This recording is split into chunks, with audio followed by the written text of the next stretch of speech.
Hi my dear friends, ഞങ്ങളുടെ super woman 369 ചാനലിലേക്ക് എല്ലാവർക്കും സ്വാഗതം. ഞാനിന്ന് ഈ വീഡിയോയിൽ കാണിക്കുന്നത് ഒരു ഗൾഫിലെ പുളിശ്ശേരിയാണ്. അതിന് വേണ്ടിയിട്ട് ഒരു പാൻ അടുപ്പിൽ വെച്ചിട്ടുണ്ട്. അതിൽ എണ്ണ ഒഴിച്ചിട്ടുണ്ട്. എണ്ണ ഒന്ന് ചൂടാകുമ്പോഴത്തേക്ക് അതിലേക്ക് 1 ടീസ്പൂൺ കടുക് ഇട്ട് കൊടുത്തു. കടുക് പൊട്ടുമ്പോഴത്തേക്കും നമുക്ക് 1 ടീസ്പൂൺ ജീരകം കൂടെ ഇട്ട് കൊടുക്കാം. അത് രണ്ടും പൊട്ടുമ്പോഴത്തേക്കും നമ്മൾ അരിഞ്ഞു വെച്ചിരിക്കുന്ന പച്ചമുളക്, ഇഞ്ചി, സവാള, വെളുത്തുള്ളി, കറിവേപ്പില ഇതെല്ലാം കൂടെ ഒരുമിച്ചങ്ങ് അതിലേക്ക് ഇട്ട് കൊടുക്കാം. ഇതെല്ലാം കൂടെ ഒന്ന് നന്നായിട്ട് ഇളക്കി കൊടുക്കുക. ഇതെല്ലാം ഒന്ന് മൂത്ത് കിട്ടണം. അപ്പോൾ എൻ്റെ പ്രിയപ്പെട്ട കൂട്ടുകാരെ, എൻ്റെ ഈ വീഡിയോ ഇഷ്ടമായ ലൈക്ക് ചെയ്യാനും കമൻറ്റ് ചെയ്യാനും മറക്കല്ലേ.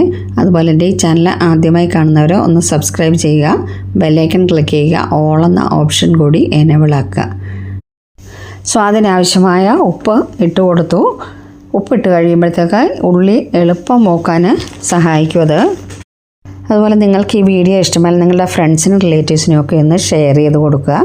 എൻ്റെ ഫേസ്ബുക്ക് പേജ് ഫോളോ ചെയ്തിട്ടില്ലാത്തവർ ഒന്ന് ഫോളോ ചെയ്യുക. ഓക്കെ, ഉള്ളി ഒരുവിധം ഒന്ന് മൂത്ത് കഴിഞ്ഞപ്പോഴത്തേക്കും ഞാൻ അതിലേക്ക് 1 ടീസ്പൂൺ ഉലുവാപ്പൊടിയാണ് ഇട്ട് കൊടുത്തത്. ഇത് പച്ചയ്ക്ക് പൊടിച്ച് വെച്ചിരുന്നതാണ്. വറുത്ത് പൊടിക്കുന്ന ഉലുവാപ്പൊടിയാണെങ്കിൽ ലാസ്റ്റ് ഒരു നുള്ള ഇട്ടാൽ മതി. ഇപ്പോൾ നമ്മളിട്ട ഉള്ളി, ഇഞ്ചിയും വെളുത്തുള്ളി എല്ലാം നന്നായിട്ട് മൂത്തിട്ടുണ്ട്. ഇനി നമുക്കതിലേക്ക് ഒരു വലിയ തക്കാളി അരിഞ്ഞത്, ചെറുതായിട്ട് അരിഞ്ഞതാണ്, ഒരുപാടങ്ങ് കുരുകുരാന്നല്ല, എന്നാലും ചെറിയ പീസാക്കിയത് ഇട്ട് കൊടുക്കാം.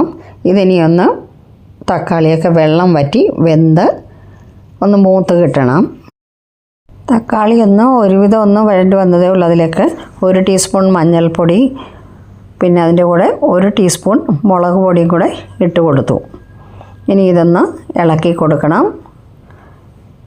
പൊടിയൊന്ന് ചെറുതായിട്ടൊന്ന് അതിൻ്റെ കൂട്ടത്തിൽ തന്നെ, ഒരുപാട് അങ്ങ് മൂത്ത് പോകത്തില്ല. തക്കാളി ഒരുപാട് മൂത്തിട്ടില്ലാത്തതുകൊണ്ട് തക്കാളി ഒന്ന് ഉടച്ച്, തക്കാളിയും വെന്തുടഞ്ഞ് നല്ലവണ്ണം മൂത്ത് കിട്ടണം. ഇപ്പോൾ തക്കാളിയൊക്കെ വെന്തുടഞ്ഞ് നല്ലോണം മൂത്ത് കിട്ടിയിട്ടുണ്ട്. അപ്പം നമുക്ക് ഇനി ഇതിനകത്തിലേക്ക് തൈര് നല്ലോണം ഒന്ന് ഉടച്ചത് ഒഴിച്ചു കൊടുക്കുകയാണ്. എന്നിട്ടതൊന്ന് മിക്സ് ചെയ്യുകയാണ്. തൈര് ഒഴിച്ചത് പിരിഞ്ഞു പോകാനുള്ള സാധ്യതയുണ്ട്. ഒരുപാട് ചൂടാക്കാൻ പാടില്ല. ഒന്ന് തീ ഓഫ് ചെയ്തതിന് ശേഷം ജസ്റ്റ് ഒന്ന് ഇളക്കിയാൽ മാത്രം മതിയാവും. ഇതിനകത്തിലേക്ക് കുറച്ച് വെള്ളം കൂടെ ചേർക്കുന്നുണ്ട്. കാരണം ഇപ്പോൾ അത് ഒരുപാട് കട്ടിയാണ്. തിളപ്പിച്ച്, പിന്നെ വെള്ളം ഒഴിച്ച് തിളപ്പിക്കാൻ പറ്റത്തില്ല. തിളപ്പിച്ച് ഒന്നാറിയ വെള്ളം മാത്രമാണ് അതിനകത്തിലേക്ക് ഞാൻ ഒഴിച്ചു കൊടുക്കുന്നത്. മിക്സി ഒന്ന് നന്നായിട്ട് കഴുകി അതിനകത്തിലേക്ക് ഒഴിച്ചിട്ടുണ്ട്. അപ്പോൾ ഇച്ചിരി കൂടെ ലൂസായി കിട്ടിയിട്ടുണ്ട്. ഇനി ഇത് പെട്ടെന്ന് തന്നെ ഒരു പാത്രത്തിലേക്ക് മാറ്റുകയാണ്. അപ്പോൾ എൻ്റെ ഗൾഫിലെ മോരുകറി റെഡി ആയിട്ടുണ്ട്. Okay, thank you so much.